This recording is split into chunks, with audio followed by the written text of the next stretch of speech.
Ukraine पर रूस के हमले का आज 5वां रोज है। रूस और यूक्रेन की फौजें मुख्तलिफ मुहाज पर आमने सामने हैं। यूक्रेनी मीडिया के मुताबिक कुछ घंटों की खामोशी के बाद कीव और खार्किव में बमबारी का सिलसिला दोबारा शुरू हो गया है। दूसरी जानिब साहिली शहर वर्दियानिस्क पर रूसी फौज का कब्जा हो गया है। चर्नीव में सायरन बज रहे हैं। हलाकतों की तादाद के हवाले से भी दावे और उसे रद्द किए जाने का सिलसिला फरीकीन की जानिब से लगातार जारी है।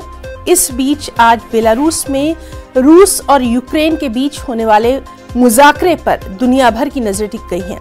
बातचीत से पहले यूक्रेनी सदर वोलोदिमीर ज़ेलेंस्की का कहना है कि आइंदा 24 घंटे बेहद अहम है।